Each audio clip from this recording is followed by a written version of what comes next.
오늘 성경 우리가 읽은 본문은 3주 전에 이 본문을 가지고 설교한 적이 있습니다. 그때 제목은 천국 비유를 통해 드러난 종교개혁의 5대 원리라는 제목으로 말씀을 전했습니다. 근데 오늘 저는 동일한 본문을 가지고 영혼을 추수하려면 이라는 제목으로 말씀을 전하려고 합니다. 오늘 특별히 추수감사 주일입니다. 그리고 세례식이 있습니다. 한 알의 씨앗이 땅에 심겨져 자라서 추수할 때가 되어서 낫을 되어 그 곡식이 곡간에 들어가는 딱 그 과정이요. 한 영혼이 복음의 씨앗을 받아서 그 씨앗이 자라서 구원을 받고 열매를 맺어서 세례받는 것과 똑같습니다. 여러분, 교회의 사명은 영혼을 구원하여 제자를 삼는 것입니다. 예수님이 명령하셨죠. 너희는 모든 민족을 제자로 삼아 아버지와 아들과 성령의 이름으로 세례 베풀고 내가 너에게 분부한 모든 것을 가르쳐 지키게 하라. 그죠? 결국 복음을 증거해서 그 영혼을 구원하여서 제자로 삼아 그리고 세례 받아서 교회 안에서 양육을 받고 다시 그가 다른 영혼들을 또 제자로 삼아 제자가 제자를 낳는 그 역사를 하나님은 교회를 통해서 하시기를 원하시는 줄 믿습니다. 여러분, 교회가 확장해 간다는 것은요, 단순히 수적인 부흥을 말하는 것이 아니라 정말 한 영혼 한 영혼들이 하나님 나라 밖에 있었던 영혼들이 그들이 교회 안에 들어오고 하나님 나라에 들어오는 것과 같다는 것입니다. 따라서 우리가 교회를 통해서 하나님 나라를 볼 수가 있고요, 교회가 성장하면 하나님 나라가 확장되는 줄 믿습니다. 따라서 저와 우리 모두는 어떻게 하면 영혼을 추수할 수 있을까? 어떻게 하면 교회가 정말 든든히 서갈 수 있을까? 함께 나누기를 원합니다. 자, 첫 번째, 영혼을 추수하려면 무엇을 해야 될까요? 바로 먼저 뿌려야 합니다. 한번 따라해 볼까요? 뿌려야 합니다. 뿌려야 합니다. 뭘 뿌려야 될까요? 씨를 뿌려야 돼요, 씨. 여러분, 열매가요, 씨가 없이 열매가 자랄 수 있어 없어요? 결코 불가능합니다. 어떤 추수도 될 수가 없어요. 열매는 반드시 처음에 씨가 뿌려지고 심겨짐으로 열매는 맺게 되는 것입니다. 여러분, 우리나라에 모카라는 그 나무 있죠? 모카 아시죠? 모카가 어떻게 생겨났죠? 아십니까? 씨를 뿌렸죠. 그 씨가 원래 우리나라에 있었어요? 없었어요? 없었죠. 누가 뿌렸어요, 그러면 처음에? 문익점. 그죠? 고려시대 때에 문익점 씨가 원나라에 가서 몰래 훔쳐왔다 이런 말을 듣는데 그러지 않은 것 같아요. 이제 그 붓 거기에 통에 담아서 갖고 왔는데 그때 처음 씨를 갖고 와서 모카를 딱 씨를 뿌렸더니 모카가 재배가 된 거예요. 그 전에는 우리나라에 모카가 있어서 없었어요? 없었습니다. 그래서 그 당시에 여러분, 옷을 사람들이 이제 비단옷 있어, 비단옷. 근데 비단옷은 너무나 비싸요. 그래서 서민이나 평민들은 너무나 비싸서 입지를 못했습니다. 그럼 어떻게 하냐? 겨울이 되면 그 추운 겨울에 모시옷이나 삼비옷을 입었습니다. 너무나 비싸니까 입지를 못하니까. 근데 모카가 재배됨으로 인해서 솜을 만들게 되고 두꺼운 솜이 있는 옷을 만들게 되고 이불까지 만들어서 따뜻한 겨울을 보내게 된 줄 믿습니다. 이게 뭐예요? 씨를 심음으로 시작되었다는 것입니다. 여러분, 우리나라 처음에 교회가 있었어요? 없었어요? 있었습니까? 없었죠. 예수 믿는 사람이 있었어요? 없었어요? 없죠. 근데 여러분, 어떻게 예수 믿게 되었죠? 어떻게 교회들이 세워지게 되었죠? 어떻게 이 나라에서 많은 선교사님들이 파송하게 되었죠? 바로 선교사님들이 이 땅에 와서 복음의 씨앗을 뿌렸기 때문인 것입니다. 여러분, 우리가 보통 알고 있는 선교사님 누구죠? 언더우드와 아펜젤로.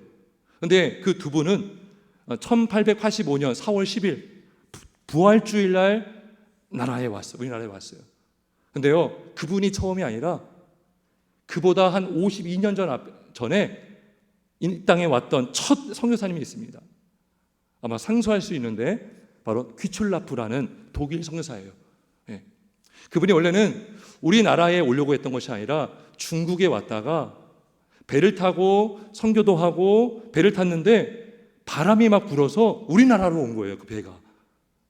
그래서 그 고대도라는 보령에 있더라고요, 보령시에. 거기에서 이제 전도를 했습니다. 근데 그 당시에 이 정부에 금령이 있었어요. 뭐냐면 포교 활동을 할 수 없었습니다. 그래서 성경책과 전도지만 나눠줬는데 어떻게 되었습니까?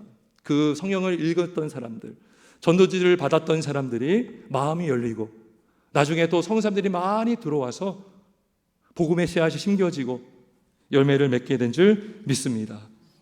그 다음에 계속해서 토마스 성사님 오시고, 그러니까 그 큐출라프 성사님이 오시고 나서 30년 뒤에 토마스 성사님 오셨는데요, 그분도 복음도 전하지 못하고 성경책을 던졌어요. 그냥 던지고 참수당했죠.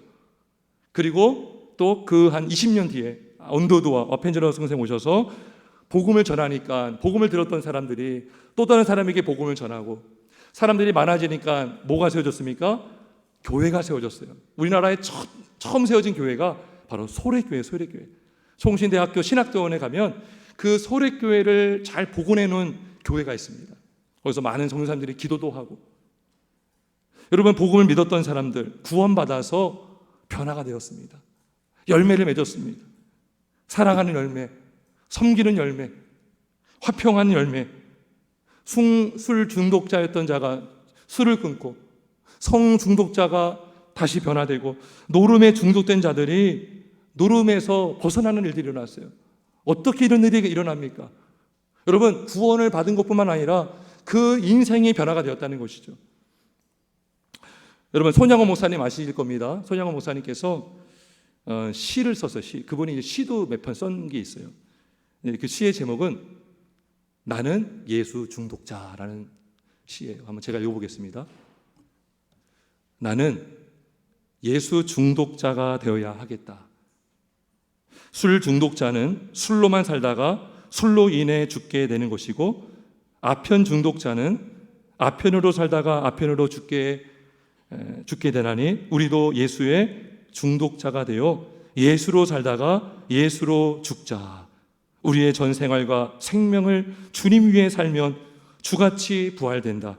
주의 종이니 주만 위에 일하는 자 되고 내 일 되지 않게 하자. 나를 위해 살지 말고 주를 위해 살라는 것이죠. 예. 실제로 많은 사람들이 중독에서 벗어나게 되었어요. 구원을 받았어요. 끄는 역사가 일어났습니다. 씨앗을 심었기 때문인 줄 믿습니다. 여러분 그렇다면 이 씨앗이 심겨지고 나서 어떻게 자라게 되었을까요? 어떻게 자랐을까요? 아무도 알 수 없어요. 오늘 27절에 보면 이렇게 말합니다. 그가 밤낮 자고 깨고 하는 중에 씨가 나서 자라되 어떻게 글이 되는지 알지 못하느니라. 어떻게 자라는지 알 수 있어요? 없어요? 알지 못한다는 것이죠. 농부는 밭에 씨를 뿌릴 뿐이고 그 씨가 자라게 할 수는 없습니다. 그 자라는 방법을 알 수가 없어요. 제가 한번 궁금해서 인터넷을 찾아봤습니다. 씨가 어떻게 자라는지. 근데요, 설명이 다른 게 없더라고요. 제가 한번 읽어볼게요. 이렇게 돼 있어요. 씨가 딱딱합니다. 씨가 부풉니다. 뿌리가 나옵니다. 떡잎사계가 나옵니다. 떡잎사계 사이로 본잎이 나옵니다. 잎과 줄기가 자랍니다. 그러니까 지금 단계마다 자라는 모양을 묘사만 할 뿐이지, 과학이 여러분 생명이 있어요? 없어요? 생명을 있게 할 수 있습니까? 없습니까? 없다는 거죠. 과학 자체는 현상을 어떻게 묘사할 뿐이지 현상 자체를 현상되게 할 수는 없어요. 과학이 여러분 씨를 만들 수 있어요? 없어요? 사람을 만들 수 있습니까? 없다는 것이죠. 여러분 한 영혼이 복음을 듣고 구원받는 것도 마찬가지입니다. 그가 복음을 듣고 언제 믿었는지 알 수 없어요. 언제 중생했는지 우리는 모를 수 있어요. 여러분 전날까지요 그렇게 완강했던 사람, 마음을 굳게 닫았던 사람도요 어느 날 갑자기 나 교회 나오고 싶어요. 나 세례 받을 수 있습니까? 라고 할 때가 있더라고요. 여러분 누가 복음의 씨앗을 심겨져서 자라게 하십니까? 하나님이신 줄 믿습니다. 고린도전서 3장 6절 나는 심었고 아볼로는 물을 주었을 때 오직 하나님께서 자라나게 하셨으니 그런즉 심는 이나 물주는 이는 아무것도 아니로되 오직 자라게 하시는 이는 하나님뿐이니라. 자라게 하신 분은 누구밖에 없습니까? 하나님밖에 없는 것입니다. 하나님밖에 없어요. 여러분, 따라서 우리가 복음을 증거할 때에 씨를 부지런히 뿌려야 되는데 나를 의지해서 뿌리면 안 돼요. 여러분, 상대방이 예수를 믿는 것은 내 능력 때문에 믿는 게 아닙니다. 여러분, 제가 설교를 해도 내 능력 때문에 여러분들이 믿음이 자라는 것이 아닙니다. 제가 전하는 말씀의 능력, 제가 의지하는 성령의 능력만이 저와 여러분을 구원하고 살리는 줄 믿으시길 바랍니다. 여러분, 그래서요, 우리가 전도할 때 있잖아요, 성령님을 의지하는 거예요.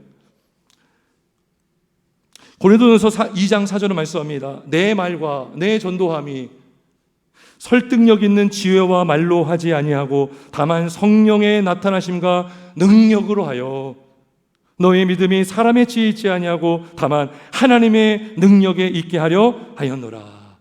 여러분, 우리가 전도할 때 떠듬떠듬 하더라도 우리가 예수만 해도, 예수라는 단어만 해도 그 이름의 권세가 있는 줄 믿습니다. 우리의 능력이 아니라. 그러면 전도의 그 기본적인 1차 조건은 내가 하는 것이 아니다라는 걸 믿는 거예요. 내가 한다고 생각하면 우리는 부끄럽고 두렵고 무시당할까 봐 전도하기 어렵지만 성령님이 하시고 말씀이 역사하면 이루어진다라는 믿음을 갖고 우리가 복음을 증거하면 우리도 담대하게 복음을 전할 수 있는 줄 믿습니다. 그래서 영혼을 추수하려면 첫 번째 뭐가 필요합니까? 씨를 뿌려야 되는 줄 믿습니다.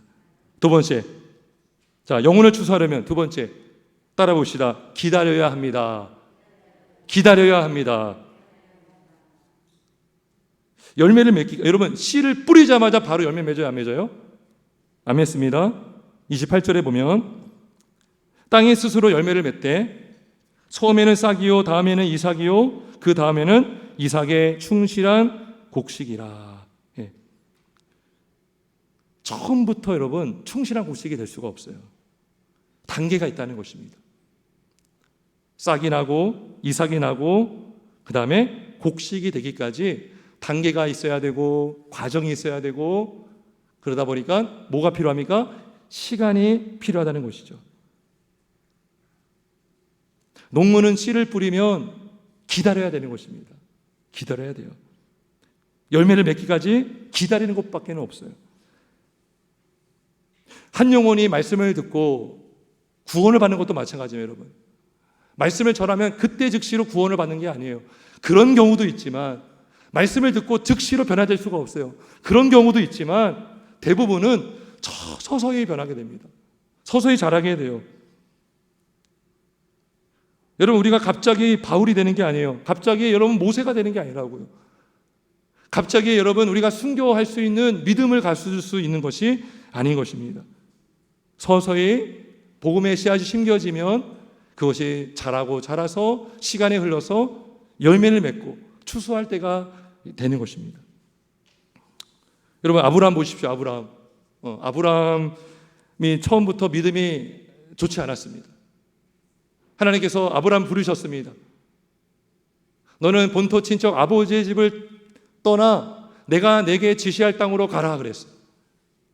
처음에는 말씀을 따라 쫓아갔어요. 믿음이 있어 보였어요. 근데 그가 애굽에 갔을 때에 아내를 누이라 속였죠. 왜 그랬냐? 죽임 당할까 봐. 내가 죽으면 어떻게 해요? 아기를 낳을 수 없잖아요.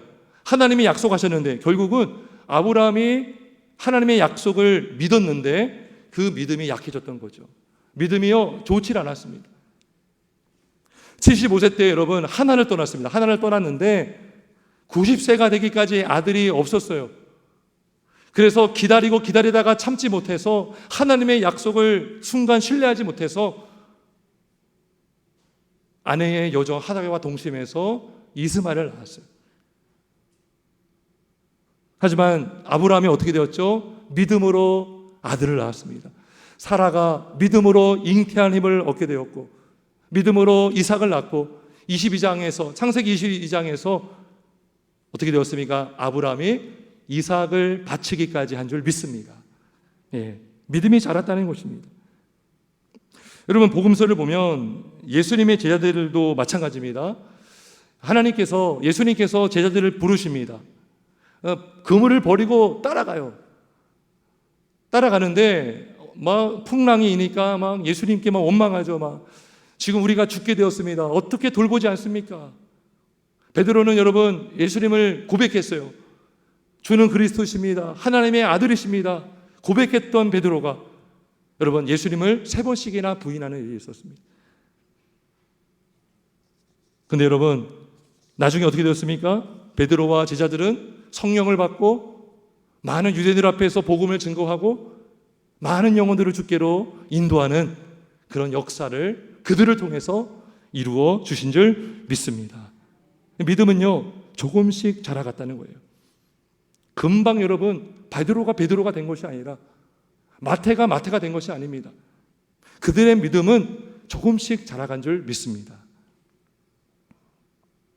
여러분, 그러면 이 믿음이 자라기까지 예수님은 어떻게 하셨을까요? 예수님은 제자들을 어떻게 했습니까? 기다려 주셨습니다. 예수님은 제자들의 믿음이 약하다는 걸 아셨어요. 심지어 자신을 부인하고 도망갈 것이라는 것도 아셨습니다. 하지만 예수님은 그들을 떠나지 않으셨어요. 그들과 함께 하셨습니다. 그리고 그들이 성령을 받고 믿음이 자라면 나보다도 더 큰 일을 할 것이다 라고 말씀하셨어요. 요한복음 14장 12절에 나를 믿는 자는 내가 하는 일도 그 일을 그도 할 것이요 또한 그보다도 큰 일도 하리니 이는 내가 아버지께로 감이라. 실제로 여러분 놀랍게도요 예수님께서 전도하신 영혼 수보다 제자들이 성령을 받고 구원받은 사람들이 더 많았습니다. 더 큰 일을 했어요. 예수님보다도 성령을 받고 3,000명, 수천 명이 막 주께로 돌아오고 나중에 그들이 여러분 전 세계적으로 흩어져서 복음을 증거하다가 순교를 당하지 않았습니까? 여러분, 따라서 이렇게 자라게 하시고 열매 맺게 하시는 분이 하나님이십니다. 하나님, 우리 성령님이신 줄 믿습니다. 우리가 이 하나님을 믿는다면 우리는 기다릴 수 있습니다. 씨를 뿌리되 그 영혼이 열매 맺기까지 저와 여러분은 기다릴 수 있는 줄 믿습니다. 여러분, 우리가요 이 하나님을 믿지 않으면 조급해지기 쉬워요. 제가 그렇더라고요. 열매를 금방 안 맺고 뭔가 결과가 안 나오면요 막 목사로서 막 이게 조급해질 때가 있더라고요. 여러분, 그런 경험 없습니까? 내 힘으로 하려고 하고 내 의지로 하려고 하고. 여러분, 근데요 아까 보세요. 싹, 이삭, 충실한 곡식이죠. 근데 여러분, 싹일 때 뜯어버리면 열매 맺어요, 안 맺어요? 안 맺습니다, 여러분. 싹 다음에 이삭이 돼야 되고요. 이삭 다음에 곡식이 되는 거죠. 이삭 때도 여러분 마음이 급해서 그냥 뜯어버리면 열매 맺어요, 안 맺어요? 안 맺습니다, 여러분. 싹이 나고 이삭이 자라고 곡식이 될 때까지 기다리는 게 필요한 것입니다. 예, 그 영혼의 마음을 열어줄 때까지, 그 영혼이 믿음이 자랄 때까지. 여러분, 교회에서도 마찬가지입니다. 우리가 어떤 일을 부탁할 때, 봉사를 할 때도 마찬가지죠. 갓난아기에는 이빨이 없습니다. 이빨이 없어요. 단단한 음식을 먹을 수가 없습니다. 그러니까 그 영혼의 성도의 영혼의 믿음의 수준이 싹일 때는요 큰 일을 할 수가 없어요. 하지만 이삭이 되고 충실한 곡식이 맺어질 만큼 자라게 되면요 큰 일도 하게 될 줄 믿습니다. 그래서 여러분, 우리는 계속 씨를 뿌리되 기다려줘야 되는 것입니다. 자, 마지막으로 세 번째, 영혼을 추수하려면 따라해보세요. 권면해야 합니다. 권면해야 합니다. 여러분, 이 사람이 딱 보면 열매가 막 자라고 있어요. 믿음이 자라고 있어요. 여러분, 열매가 맺었는데 안 따면 어떻게 돼요? 열매가 어떻게 됩니까? 썩던지, 그죠? 병충해로 썩던지, 떨어져 그냥 말라 죽던지, 그죠? 열매는 따야 되는 거예요. 따면 어떻게 해야 되는 거예요? 따서 들여놔야 되는 것입니다. 특별히 벼가 익으면 그거를 추수하여 곡간에 우리가 모아야 되는 것이죠. 따라서 우리가 기다려야 하지만 무작정 기다릴 수 없어요. 무작정. 예.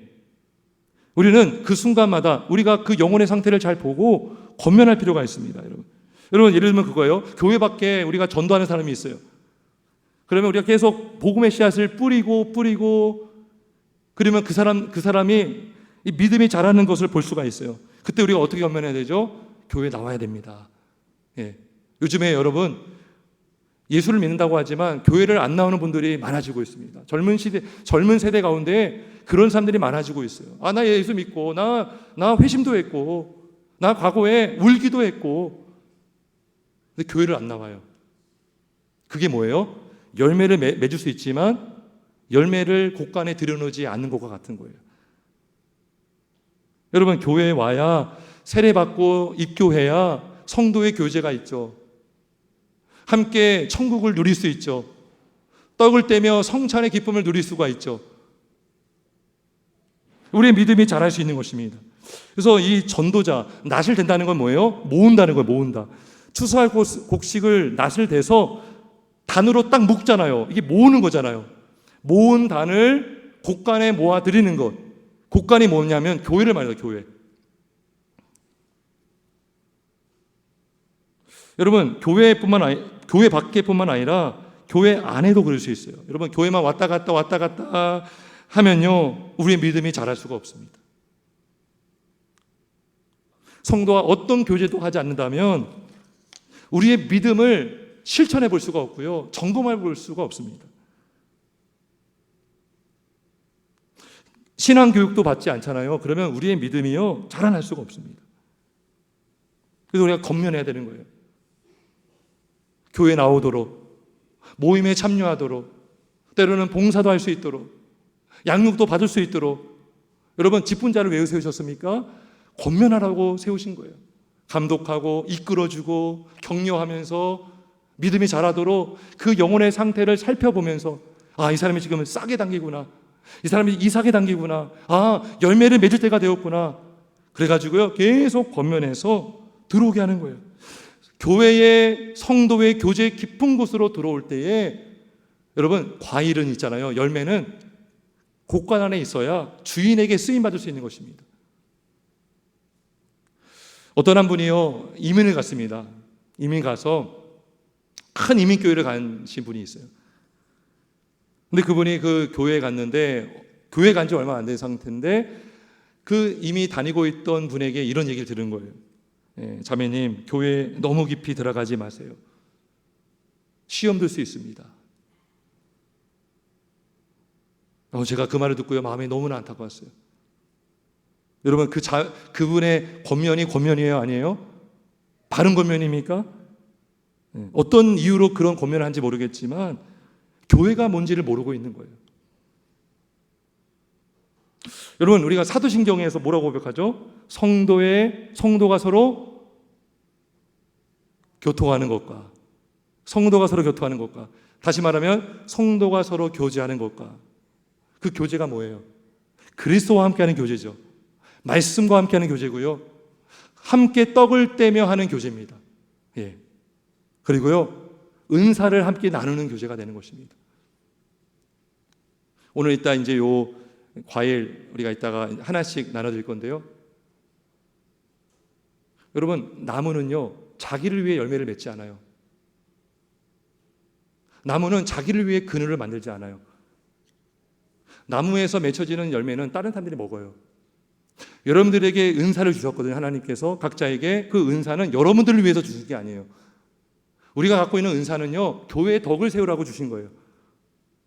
은사를 나누라는 것, 성도가 서로 교제한다는 것은 은사를 서로 나누라는 것이죠.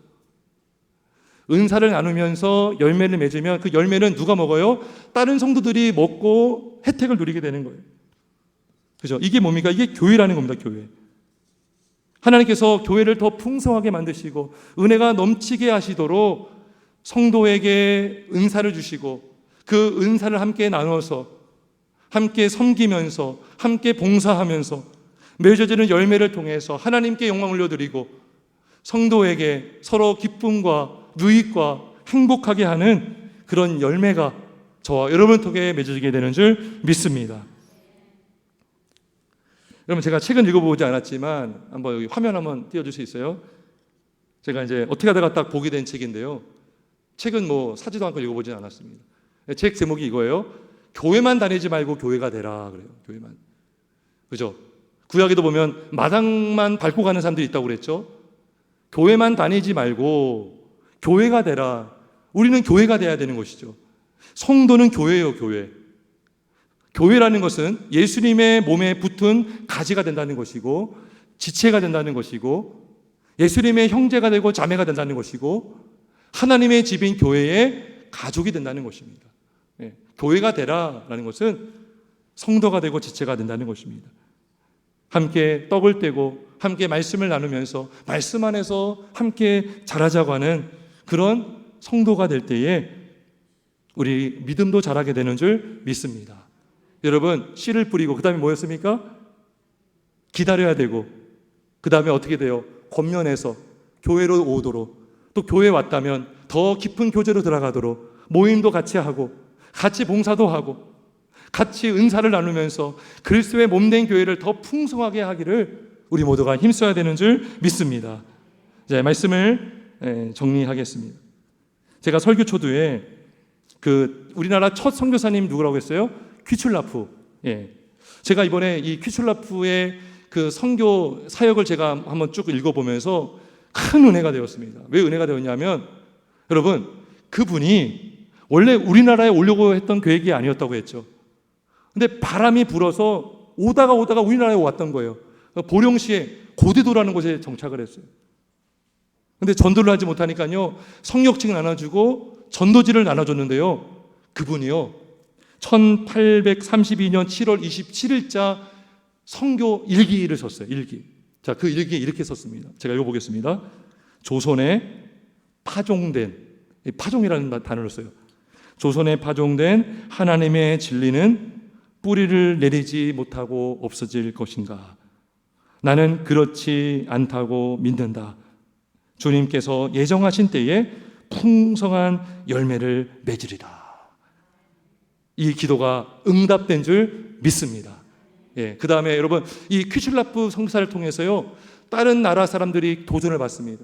이 퀴슐라프는 독일 선교사인데요, 영국에 우리나라가 막 알려지면서 토마스 선교사님이 오셨죠. 20년 뒤에 언더우드 아펜젤로 선교사님이 오셨어요. 그러니까 먼저 선교사로 나갔던 사람들의 이야기를 들으면서 그런 나라가 있단다. 은둔의 나라, 전 세계에 알려지지 않았던, 감춰져 있었던 우리나라에 복음이 들어오게 된 줄 믿습니다. 마지막으로, 여러분, 우리 교회에 오셨다가 한 몇 달 전에 이사 간 분이 계셔요. 이송자 우리 성도님 아실 겁니다. 여러분, 그분이요, 처음에 우리 교회에 이렇게 오시고 세례도 받으셨어요. 근데 세례를 주려면 교육을 받아야 되거든요. 근데 연세가 있었습니다. 한 70대 중후반 되는 나이셨어요. 고민을 했습니다. 힘들어하지 않을까. 근데 목회적 양심적으로 그냥 세례를 줄 수가 없겠더라고요. 그래서 세례 교육을 합시다 교면했어요. 너무나 힘들어하는 거예요. 너무나 부담을 느껴 하는 거예요. 근데 하여튼 첫날 교육을 잘 했어요. 근데 제가 나중에 알고 보니까 이분이 집에 가서 너무나 머리가 아파가지고 약을 먹었다는 거예요, 약을. 제가 격려했어요. 계속 할 수 있습니다. 제 마음속에 뭐가 있었냐면, 확신이 있었냐면, 들을 수 있고 글을 읽을 수만 있다면 교육받을 수 있다. 제 이 믿음이 있었어요. 근데요, 놀랍게도요, 믿음이 자라는 거예요. 자라고 세례를 받았습니다. 작년인가 받았죠. 근데 이제 이사를 가게 되었어요, 평택 쪽으로. 근데 교회를 잘 갔고, 여러분, 놀라운 사실, 이분이요 2명을 전도했다고 합니다. 저는요, 처음에 이분 정말 잘 받을 수 있을까? 이분이 믿음이 자랄 수 있을까라는 생각으로 했지만, 하지만 하나님께서 이끌어줬죠. 근데 이분이 예수를 믿고 세례도 받고 그 평택에 가서 예배자로 서게 되었고, 전도자로서 영혼을 구원하게 된 줄 믿습니다. 여러분, 이 일을 누가 하신 것입니까? 하나님이 하신 것입니다. 오늘 우리 세례 받으시는 우리 김대열 우리 성도님도 계시는데요, 몸도 지금 불편하고 그런 가운데 있는데 잘 교육을 받더라고요. 믿음도 잘하시고 하나님이 하시면 되는 줄 믿습니다. 우리가 할 것은 뭐라고요? 3가지. 뿌리고, 기다리고, 권면해서 교회에 들어오게 하고 양육받아서 예배자로 서서 우리의 믿음이 자라고 우리 교회가 더 부흥하고 이 땅의 교회가 정말 흥황하는 역사가 있길 주님의 이름으로 축원합니다.